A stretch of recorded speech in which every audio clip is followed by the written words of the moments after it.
Why don't we start out by having you tell us about your personal and family background? Sure. So my dad grew up in Baton Rouge, Louisiana, and his whole side of the family has most of their history tied to Louisiana as well. And from what I know, based on like what my grandparents have told us, is that on my dad's side, who is black, our history definitely goes back to slavery.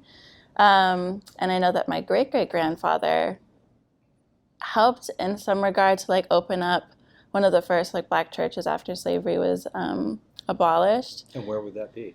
Um, it's in this really really really small town in Louisiana called Darcyville. I think it's pronounced like Darcyville, but like the way they say it is super southern and like Louisiana. So it's in Darcyville, Louisiana, and the church is still there. They just renovated it, I think, maybe like 4 years ago. And on that property is where like my grandfather and all of his, I think 9 or 10 other siblings, there's a lot of them, grew up and went to school. And from what my grandfather has said, like to me when I was growing up, I never really realized that that the reason he went to that school on that property was because he couldn't go to school anywhere else. Like that wasn't something that was really communicated. I think just because it was just known. And I found that out just a couple years ago when we went, I think it was like a year and a half ago, and we just learned about like the school that was there and like the teachers that were there, and how that property was kind of used as like a safe haven for black people living in the area at the time, especially since it's really close to an old slave plantation that's in the area as well. And do you know what years we're talking about here when you talk about your family's history in Louisiana? Yeah, so my great great grandfather was like late 1800s. I don't remember the exact year. He has like a picture in the church. He's actually buried under the church, which is really weird. Side note, you can like turn on this light and see his coffin. Really funky. That scared the crap out of me when I was little. Anyway, so he's still there somewhere. And so my grandfather was born in 1933, and he's like relatively in the middle of all of his siblings.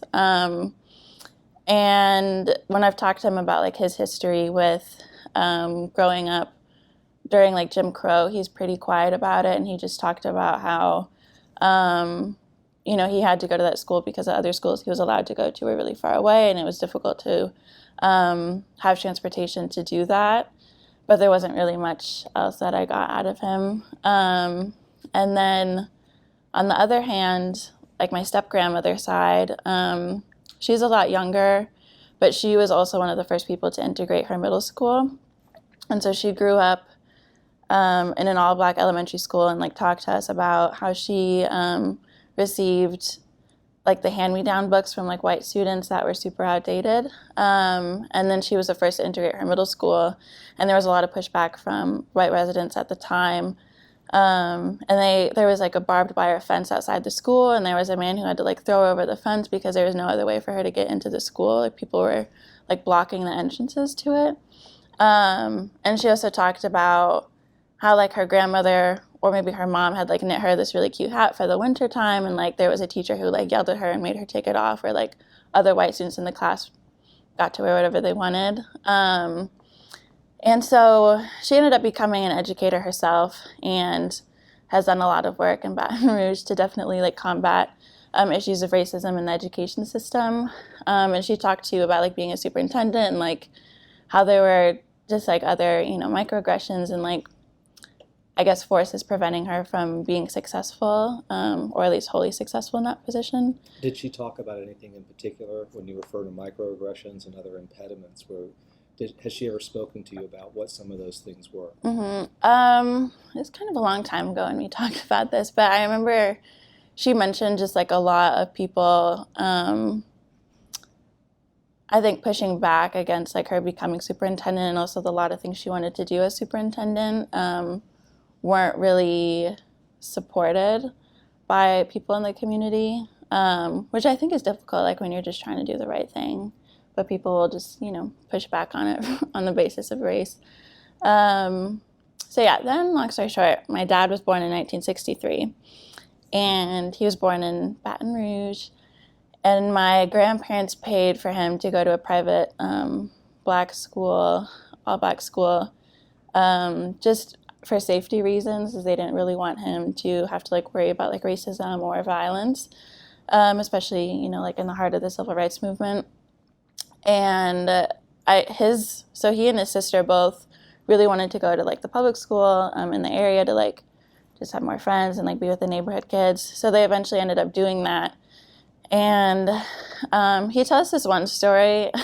He's a chatter. He like really loves telling stories. But one of the ones that sticks out to me is where I guess he like finally started to realize like what race was and what racism was. And he said that when he was little, he grew up being like very chipper and happy and like very positive. And then like kind of when those realizations started happening, like his mood and like his aura definitely dampened, and like his teachers learned about that stuff.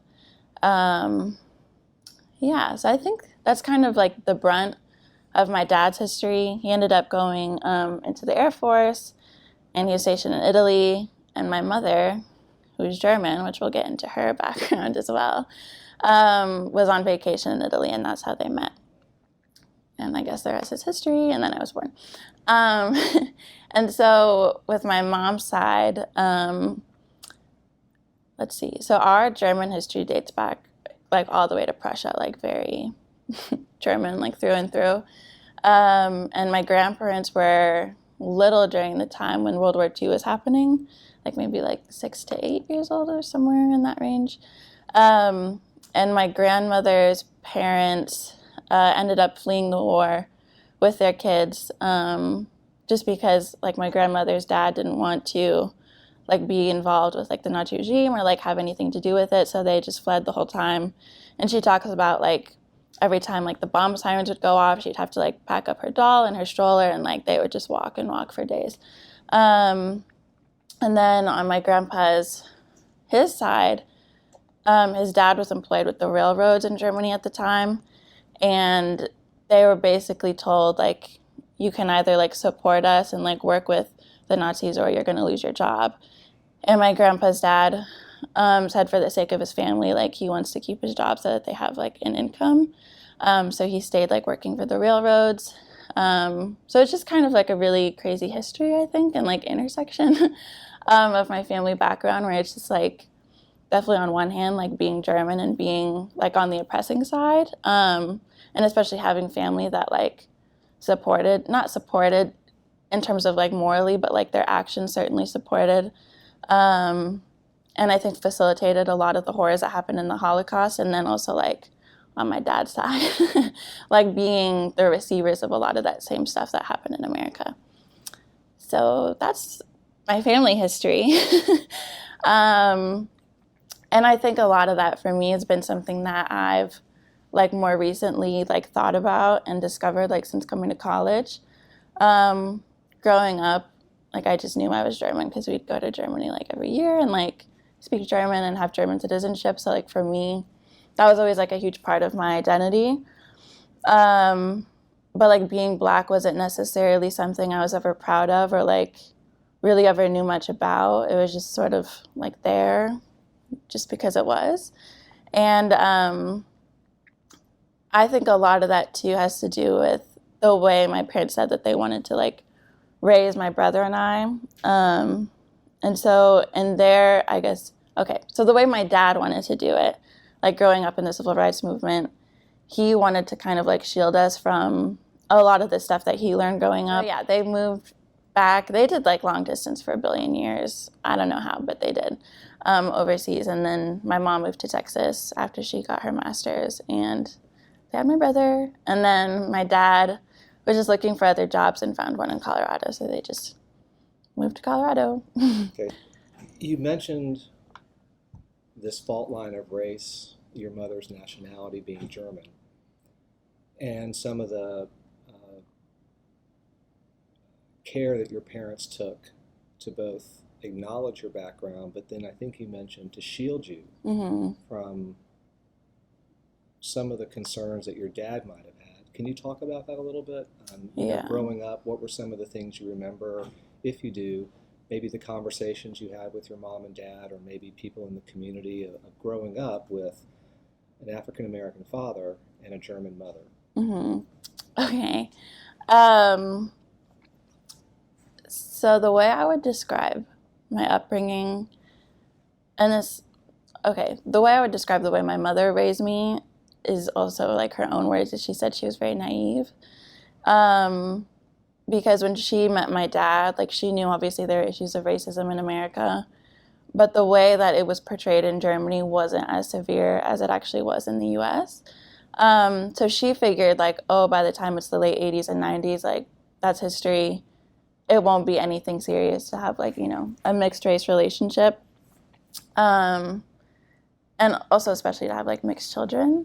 It was like, apparently she said like it wasn't anything that she really thought would be an issue, which she now feels is like very naive of her to ever think.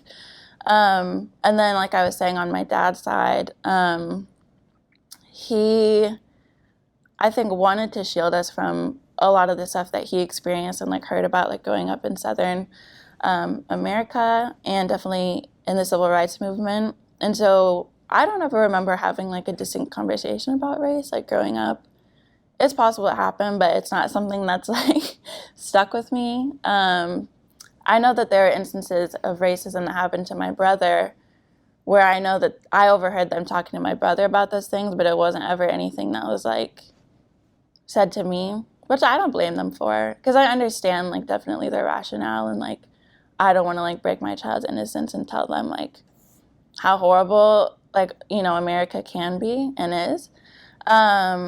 But it was definitely hard like coming to DC and just having that whole world like shattered. Were there any events as you were coming of age that began to shape the way that you saw the world? Mm-hmm. I would say probably, well, I guess I could also talk to you about when Obama was elected. It wasn't, in my mind, it wasn't anything that was like particularly celebrated. That sounds bad. Let me rephrase. So I remember like exactly when it happened, and I remember it was like past my bedtime and that I shouldn't have been awake. And my mother was like, oh, like go to bed, blah, blah, blah. And I was like, okay.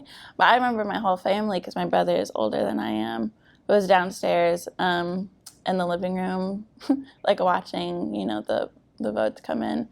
And I, like in our home, there's like a bridge that leads to my parents' room, but like the bridge looks out and like over our living room, so I could just like like sneak from my room, like watch TV. And that's what I was doing when he was elected, and I remember being like really excited. And I also remember watching his inauguration in the library of my elementary school. I think, was Aretha Franklin? Did she sing? Okay, because I don't know why that's like such a distinct memory. Just like watching her in this like tiny library TV. But I think that's like really the extent to which that was ever really discussed. Like I don't remember it being like, oh, he's the first Black president and like here's why it's important. Like that wasn't anything that was ever like lectured, but I knew that it was important and I was super excited. And that's literally the only election I remember aside from 2016. And besides that, I would say in high school is definitely when a lot of the media was covering more of the police shootings that happened and are happening and have been happening for decades. But I think definitely in like 2014 and 2013 is when a lot of that was being uncovered and highlighted. And so I remember like hearing and seeing those things and like being angry about them and like even using Twitter to like rant about it, but it wasn't something I was ever comfortable with like taking action in high school, just because I went to a very white high school and had, all white friends, and like there were other issues of racism in high school where I just tried to like as much as I could like suppress being Black. And so that to me, I was like, if I express any more of that outside of like a few tweets online, like that's enough. And this is you're growing up in and around Denver. Mm-hmm. In suburban Denver. Yeah. Right. So in my mind, and even still today, like I feel like where I grew up is very white. There's definitely a large Latinx community that lives in the area, but I don't know, it's not like really a group of people I interacted with. I don't know. It's really interesting because like in my mind, like I think of Thornton, Colorado being like very white, but like I guess there were a lot of like Latinx people, but it wasn't ever like a huge part of my upbringing. Yeah. So I don't know. I think that is probably when a lot of my interest started leaning towards like at least uncovering my Black identity and like what that means to me, and especially like how those shootings would like impact me, and also like my brother too, like being a Black man, and my dad, like that's just like that could happen to like any of them. um but it wasn't something that I like felt comfortable or like brave enough to like take action on. When it came time for you to choose a college, how did you end up deciding to come to the East Coast and then land at American University? I think part of that, in sort of like a convoluted way, did have to do with like my growing interest in politics. At the time, like early high school, I had no interest in politics. Like my dad would watch, what is that Sunday show every morning with Chuck Todd before he was Chuck Todd? What is it? Oh yeah, Meet the Press. Yeah, thank you. My dad would watch that every single morning. I hated it, like, cause my room was right above like the living room, and I would hear it every morning. It was so annoying. I didn't care. It still makes me mad that I like had my precious Sunday mornings ruined. And I think in high school, I definitely wanted to, I don't know, it was either be like a financial advisor or like do something weird with money. I have no idea why. It's not my interest at all anymore. And then I think something just kind of clicked, and that's when I decided that politics has like a lot of power and a lot of like interesting ways to be involved in a positive way. And so definitely my last years of high school is when I knew I wanted to be in politics. And then I was looking at schools with my parents, and I knew I wanted at some point to be in DC and to move to DC, but it wasn't really the plan to just like up and leave Colorado as soon as I graduated, because I liked it at the time. And yeah, so we were just looking at schools, and I applied to like the state schools in Colorado and like other ones in the area. And then my parents are like, oh, like you should just apply to the ones in DC and like whatever other ones you think are good. And the whole process wasn't really like guided because my mom went to school in Germany and my dad didn't do traditional schooling. So we were just kind of like, yeah, like apply to these schools, like whatever, we'll see what happens. And so I applied to AU. You began your first year of college in what year? 2016. Okay. So you arrive here in 2016. Do you arrive here determined to get involved with something? Are you just another freshman trying to make your way on campus? Or did you come here kind of thinking, I know what I want to do, I know where I want to be, I know the people I want to be with and do it with? Or did all this just kind of unfold? And I think like my freshman year was definitely really difficult, and it wasn't, I don't know, I was definitely certainly involved, I would say, from the jump. And I think a lot of that had to do with also just my friends in high school that I stayed in contact with. Like they were super involved in high school, like I never really was. And I just kind of like felt that need to like do something more in college. And so the first thing I got involved with was student government on campus. And I worked in what was called the Leadership Council at the time and did like disability advocacy rights. And we like drafted some bills and like ran them through AUSG Senate or whatever it's called. And that was cool. It wasn't really something I was like particularly passionate about or like had much knowledge about, but I think it was kind of like my first introduction to like doing advocacy work on campus. And I would say too, like on AU's campus, like definitely being involved in things like campus clubs or like different forms of advocacy are like praised. And so I think I knew that and I wanted to like definitely get involved and like see where that could take me. So by the time freshman year ended, I think I had signed up to join NAACP at that point, the AU Pre-Law Society, and probably like a bunch of other things. I don't even know. Sophomore year was crazy, stressful. There's probably like 5,000 other clubs. But yeah, I'd say that's probably my first introduction to campus leadership. Did the presidential election of 2016 have an impact on your decision to become even more involved on campus? I think it absolutely did. And I remember on election night, like in my mind, you know, I was, how old? Maybe like 18, 19? No, 17, 18. I was 18. And politics wasn't something that I had like much experience in. Like I was a freshman and like newly interested. And so like to me the polls never once really indicated, I don't know, anything like alarming to me, and I just thought for sure like, oh, like of course Hillary's gonna win. Like how could it be any other way? So it was naive. But you know, that was my thought process. And I think on election night, I remember I was interning with AU's marketing and communications department, and we had to like run around with all these like, little reporters that came to campus, and they were like at the election watch parties, and like there was this one German dude. I remember I was so excited because my grandpa loves him. He's like famous in Germany. No one knows him here. But I was like showing him like SPA and SAS, and I was like so excited, like woohoo, like Hillary's gonna win. And then I remember my supervisor was like, okay, like you can go home now or like whatever. So I went to SAS to watch the the debate watch party there, and I remember distinctly watching like one of the professors who I think was organizing the watch party like walk in and just like signal to someone to like shut the thing down.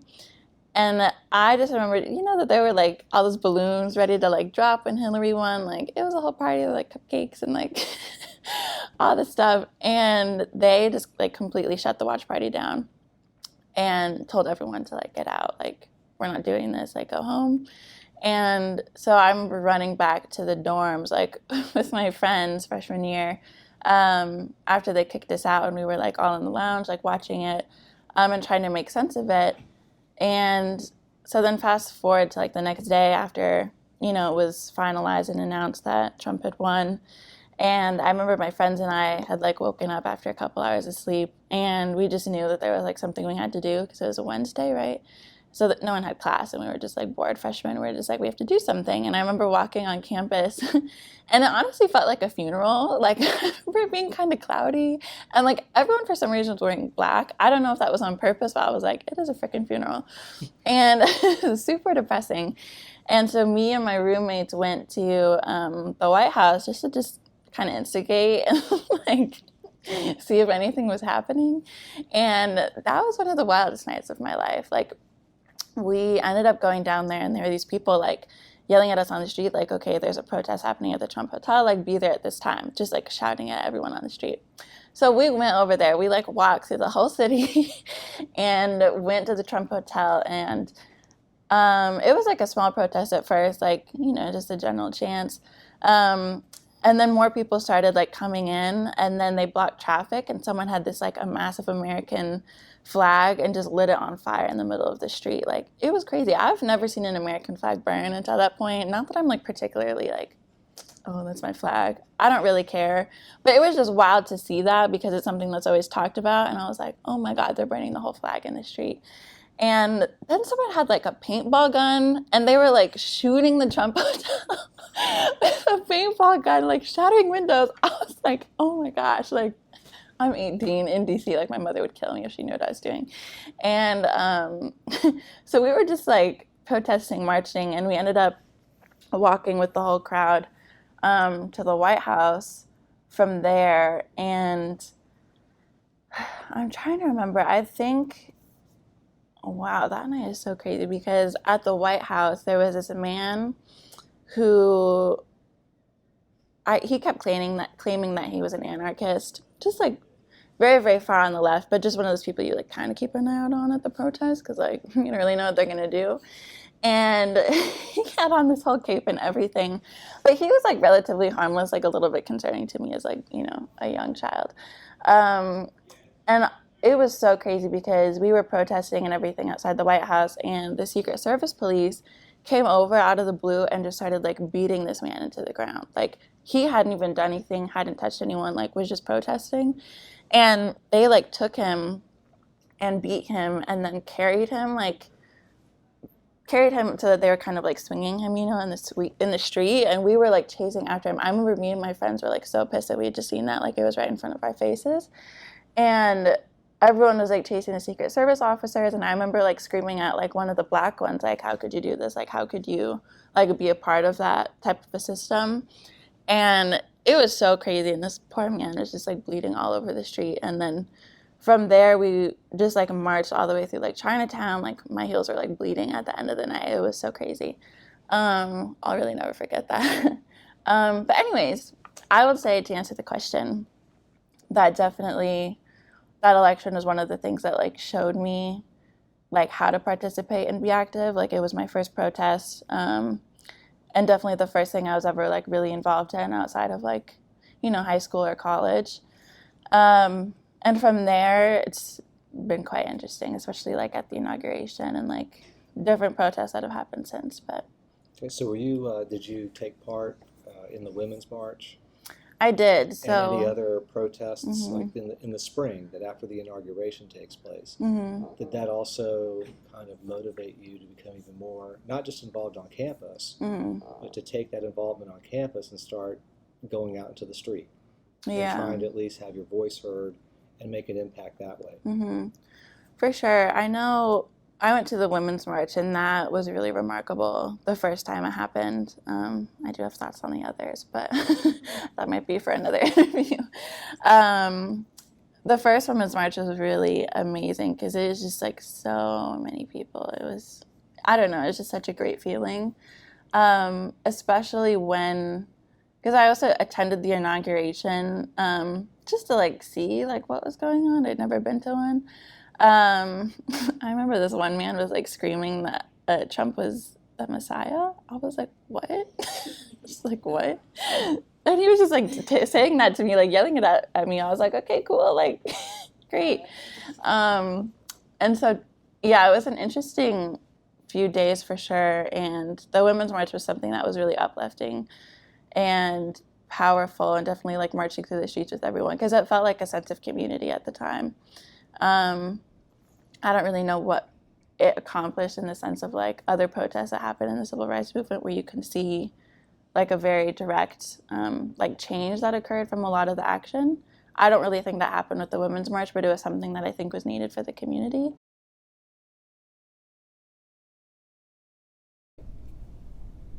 Okay. You are the president of the campus chapter of the NAACP here at American University.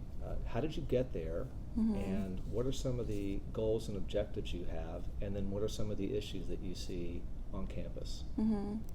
So I first joined the AU chapter of the NAACP my freshman year. So let's see, I think applications rolled out like in April freshman year, so at the very end. And I remember this girl that I tutored other little kids with in DC. She was the vice president at the time, and she just said like, hey, we're opening up applications, you should join and like sign up and, you know, do an interview with us. And I was like, okay, like, of course, everyone, you know, knows the NAACP, at least every Black person hopefully does. I really noticed on like the Involvement Day fair, there's a lot of people that are like, so what does your organization do? I'm just like, just walk away. Like, that's all I can really tell you at this point. And so I remember being like honored to join because, of course, it's the NAACP. I didn't really know like what the chapter had done on campus. So I was excited, but also a little hesitant in that regard. Oops.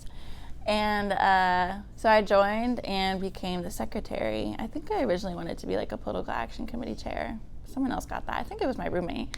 Actually, Alyssa Bradley. And but they're like, okay, look, we want you as secretary, just because like you're so detail oriented. So I was like, okay, like I'll do that too. That works. And I remember my sophomore year. Well, actually, no. Let me even back up to literally the next month in May, because that is when the banana incident happened, and that was wild. What was the banana incident? Right. So the banana incident, as we call it here at AU, was when the first Black student body president, first Black female student body president, was elected to our student government. There were bananas hung from a noose in various places on campus. Some of it being like the campus bus stops, or just like various trees on the quad, different spaces. I'm sorry, you said this is your sophomore year? So end of freshman year. Oh, end of freshman year. So I joined NAACP. This will be the spring of 2017. Yeah. When the banana incident, as you phrased it, took place. Yeah. Okay. So I joined NAACP in April. And typically, like with student orgs on campus, you join at the end of the year and then nothing really happens until August. It's really just, to do it before everyone goes home for the summer. But of course, at the very beginning of May, during finals week, is when the banana incident happened. And that was definitely an interesting point in time because there was like a smaller incident that was similar that happened in September of my freshman year, so even before Trump was elected. And it was certainly overlooked by the administration, and like nothing really happened. We had protested, but it was minor. Do you recall what kind of protest took place?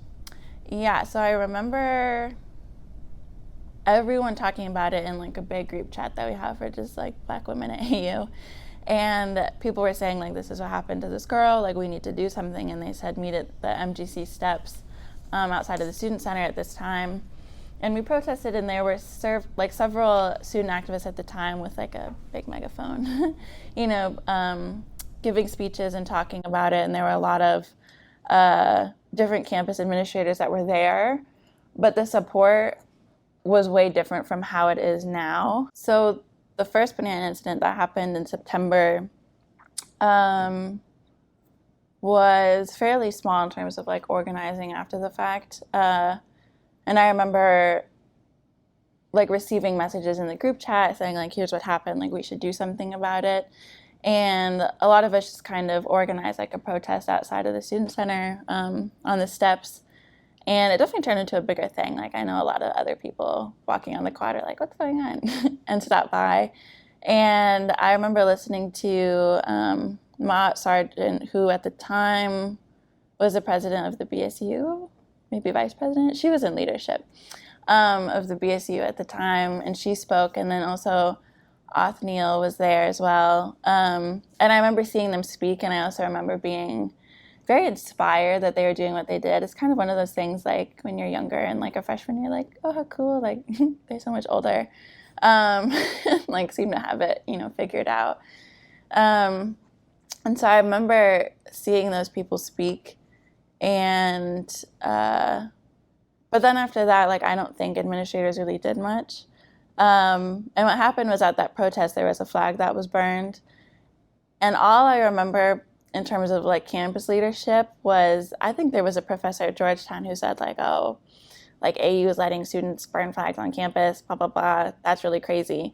And I remember, I think after that man went on TV to talk about that, President Kerwin issued a statement, like an email saying like, we do not condone this behavior. Like, even though it's free speech, like this isn't, like respectable. And I just remember that was the only thing we heard about the first banana incident. It was just, don't burn the flag, which by the way is legal. So that to me was just kind of a slap in the face, and I think definitely left a really bad taste in my mouth of AU. And then, of course, by the time the second banana incident happened, is right when I joined the NAACP. And there was a lot of interesting organization, I would say, of the Black organizations at the time, where I think has kind of motivated me to do what I'm doing now because of the way they organize, and I didn't really agree with a lot of the organization that was happening. So to be more specific, students wanted to create like a list of demands for administrators. And to me, like if you're given the opportunity where you finally convince like the campus leaders at the time that you deserve to be a part of this conversation and like change needs to happen, like the list of demands should be very specific and should be realistic, but also productive. And I'll never forget, one of the list of demands was something to do with like divesting from fossil fuels, which to me is like, why are we talking about that? Like to me, that just made absolutely no sense. And I think what's tricky too, and this happens, of course, whenever there's organization, because Black people aren't a monolith, but there's a lot of divide. And I think it's a problem when that divide is seen on the other side. And I think at the bare minimum, there should be some form of like cohesion where we can move together and be productive together, like despite, the beef or the differences in leadership styles. But I don't think that really happened my freshman year. And I would say a lot of that definitely shaped like the way I wanted to lead the NAACP in the future. And I remember being really pissed off at what happened because, in my opinion, ultimately nothing was achieved. And I don't think that's always at the fault of the students, because it's not necessarily the student's job to have to, like, you know, fight for justice on campus. That should be something that happens anyway. And we're in the spring of 17. Yeah, still. And this is May. This is the banana incident to which you're referring now was the response to Taylor Dumpson's election to be the first African-American woman to serve as the elected president of AU. Right. Yeah, so I remember being just really pissed off leaving school that year, just because I knew nothing was really achieved. And also it was the last week of school. So it's just like, this thing happened, we're all going to go back home, no one's going to care. And so the next summer, or like the next school year, so this is fall of 2017,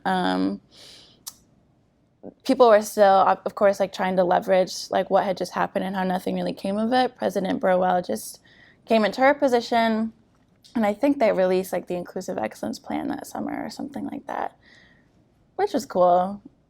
I'm not quite sure what it's done so far, because I think a lot of it's very long-term planning. But a lot of people still wanted to at least try to get, for example, like a Black space on campus or somewhere where Black students can just be.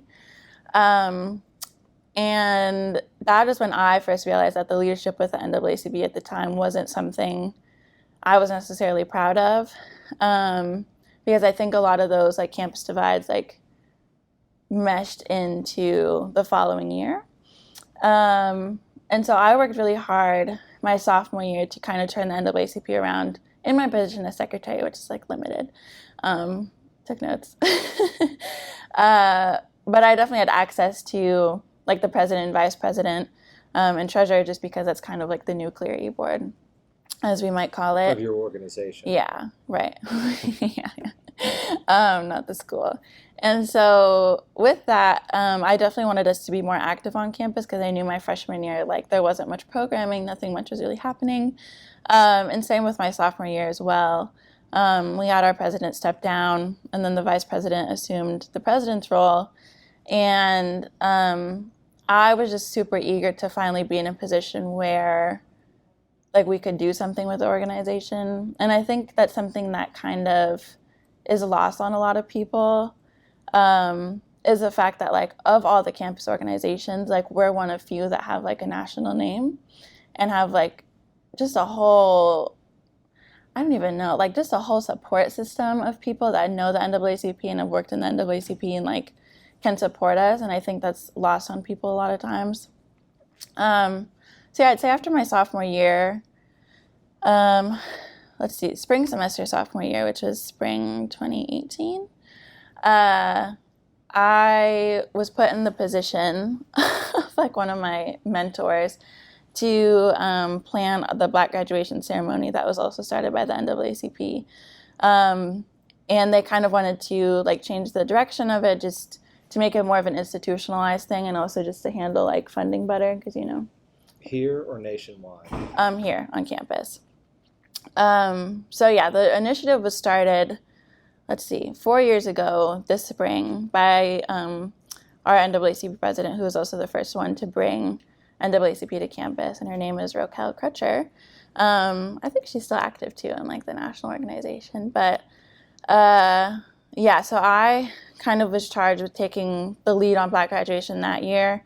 And I think that kind of involvement and definitely having, you know, building relationships with like alumni and like other people who were involved in NAACP like decades ago was really powerful for me, and like seeing all of that.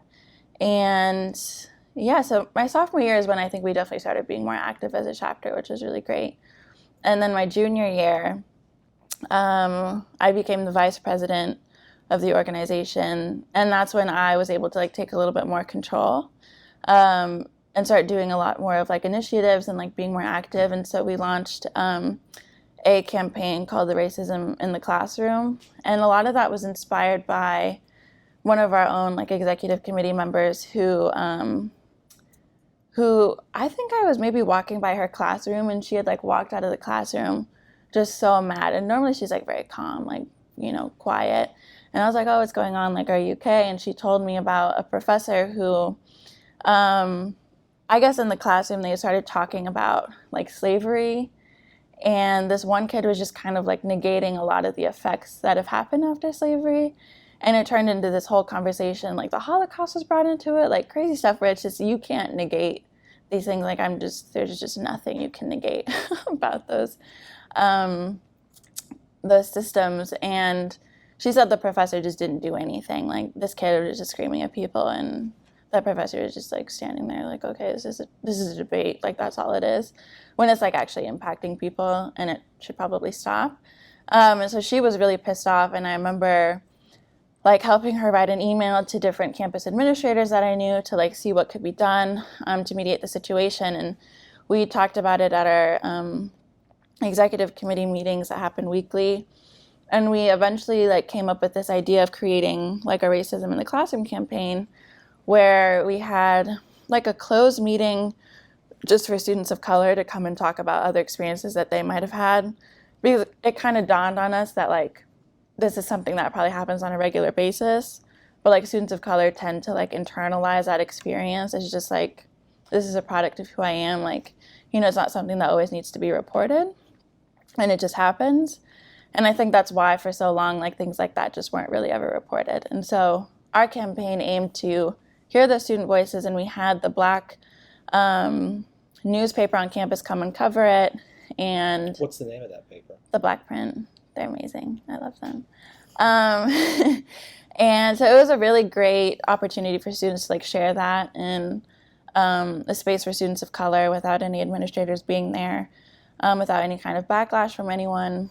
And from there, we took that information to administrators and said, like, here's what's happening, here's what's lacking in the system, and here's what's need to be changed. And I would say like they've done a lot of great work. That is the one thing that I'll give to AU, is that they took that information and have definitely created like working groups. They've altered the trainings for faculty, and they've created like a better system of reporting bias incidents that happen in the classroom. So like things are happening, whereas they didn't my freshman year. Do you feel like you have a voice that if something happens like you described, do you feel like you can articulate that grievance and say, okay, this happened, Mm-hmm. and that something will happen now, whereas let's say 2, 3, 4 years ago, Mm-hmm. either when you just got here or before you came here, that opportunity might not have been available?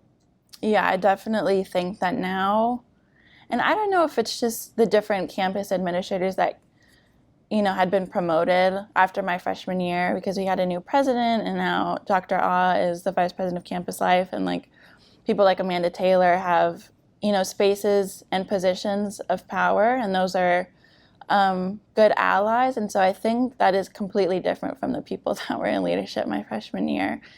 And I think now they know, especially too after all the news that AU generated my freshman year, none of that was like positive press. And I think now they know that they need to like figure it out and do better, or else it's going to happen again, and people aren't afraid to cause a ruckus. So yeah, I definitely think now we have more of a voice. Throughout our conversation, you've talked quite a bit about your identity. How has being in college, all the things that you've referred to, helped shape your identity and help you develop into the person that you now are? Mm-hmm. So I mentioned this a little bit before, but definitely when I was growing up, I was never really proud of my identity, like as a Black woman, and it wasn't ever really anything that I guess was like talked about in my family, not in a negative way. It just wasn't something that was like extraordinary. Like a lot of other of my Black friends will talk about how their moms would just like be very supportive and tell them to like grow into their skin. But like in my family, I think just given my parents' backgrounds, like it wasn't something that seemed necessary at the time, which is fair. And so definitely growing up, like I tried my hardest to sort of like conceal my Blackness. And I remember like in high school, I was always called like the whitest Black girl, which that means whatever I guess they intended it to mean. I have no idea what that is. But By who? Different students, like actually a lot of it being my friends, and also just, like random kids who are like acquaintances. It wasn't ever like a bullying situation. It was just like oh, ha ha ha, like, Izzy's like the whitest Black girl. Cool. So I'll just leave that there. And definitely like growing up, I remember like always wanting my hair to be like straighter, and I think also too like having a white mother, like that's difficult because every little girl like wants to look and be like her mom. But obviously that wasn't the case for me.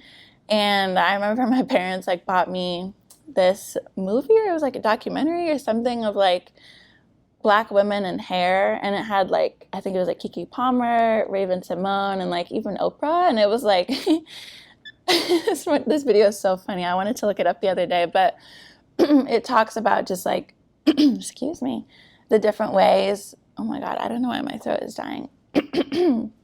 We'll cut that out. But the video talks about the different ways that, Black women can style their hair. And I think my parents did that to show me that, like, your hair is beautiful. Like, you can do all these different things with it. It just doesn't need to be, like, relaxed or straightened. And I remember Raven Simone was on there. And she had, like, this really long weave. And it was so cute. And it was straight. And I loved it. I was like, Mom and Dad, like, that's what I want for my hair. And that's, like, all I asked for like, years. And so when I was in the 3rd grade, I got my first relaxer. And, of course, it was really painful. But, the things a Black girl will do for her hair. And so I did that twice in my childhood. And then I think growing up, like, especially in high school, like, I straightened my hair every single morning and, like, definitely attempted to conceal, like, any type of my Blackness. Like, I was always very proud of, like, being German and traveling to Germany and having German citizenship, and being able to speak the language. That was something I always wanted to do. And also, like, being a girl that rides horses, of course, that's like a very white thing to do. But I was always really proud because I was like, it makes me whiter. And so I think a lot of that like internalized hate and racism is something that created a very interesting freshman year for me. Because my roommates at the time, who actually are still like my really good friends, one of them being Bess Seum and the other one, Asanique Robinson, we were thrown into a very, very small dorm room to live together freshman year. And that was really my first time ever having like Black friends who like really meant something to me, and like especially people that could teach me about like Black hair care and like different things related to like Black culture and Black life. And I think a lot of that just really left like such a huge mark on my life, because like I saw them with like natural hair, like braids and like different things that I never really wanted to experience or never really knew how to do. But at the same time, it was difficult because I think also issues like with my own complexion left me very confused, because I had never heard of colorism, didn't know that like being a light skin versus a dark skin was like a thing. It was never anything talked about in my school. I was just like the Black girl along with another one.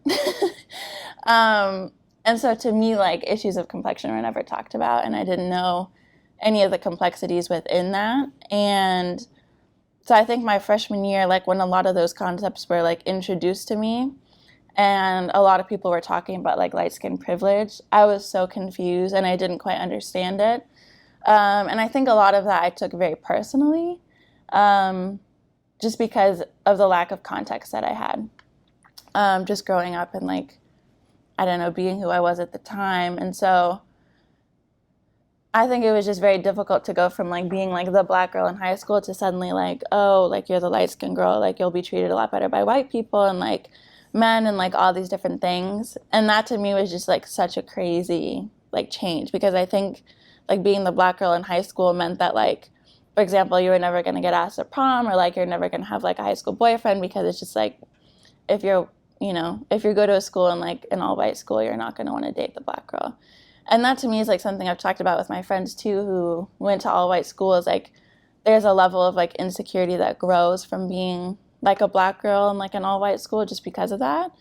But then to be thrown into like college, like my freshman year, and like it is a complete 180, especially like, growing up or living in DC now in college, where like there is just like attention from like different people that I wasn't used to, and I was just very confused by the complexities. And so can you describe that when you say attention between different people?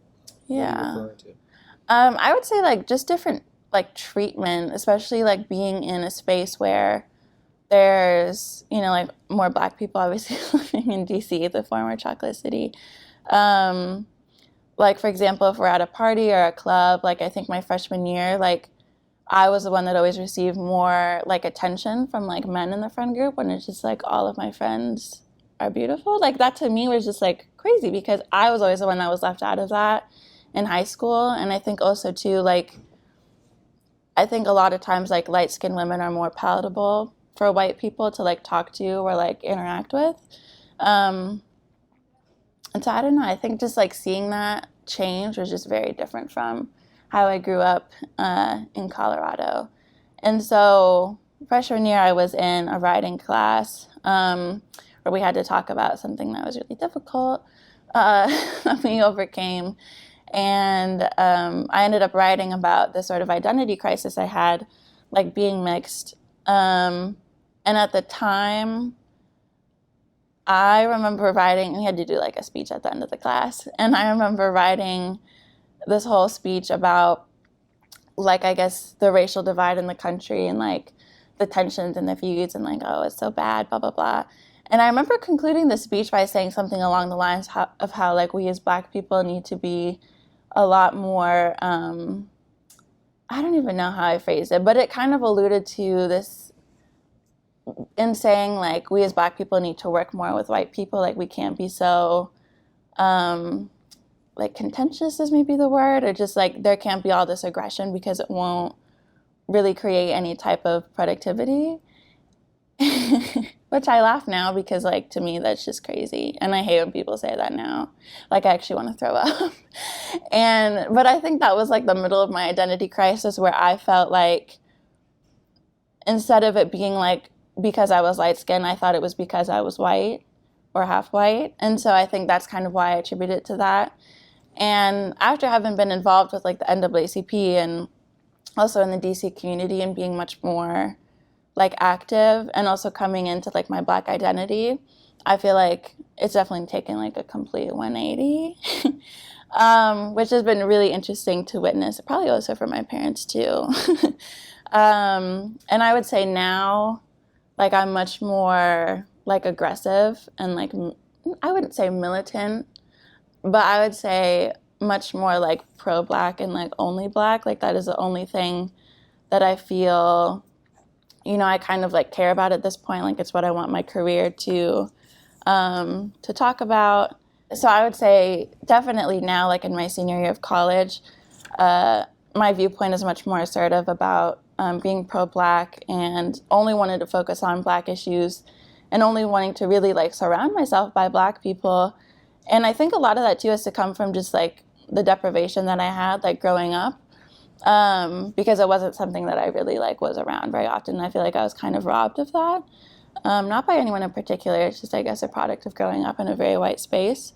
And so there's a quote that I want to read by Fred Hampton, and this is a book that I'm reading about his murder. And he was a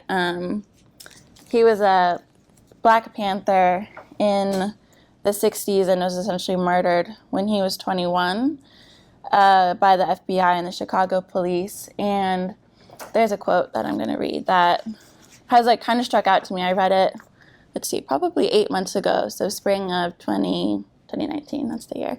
And I am 20 years old. And so that's why this is relevant, but I'll read it. He says, "If you ever think about me and you ain't gonna do no revolutionary act, forget about me. I don't want myself on your mind if you're not going to work for the people. If you're asked to make a commitment at the age of 20 and you say, I don't want to make a commitment at the age of 20 only because of the reason that I'm too young to die, I don't want to live, or I want to live a little longer, then you're dead already. You have to understand that people pay a price for peace. If you dare to struggle, you dare to win. If you dare not to struggle, then damn it, you don't deserve to win.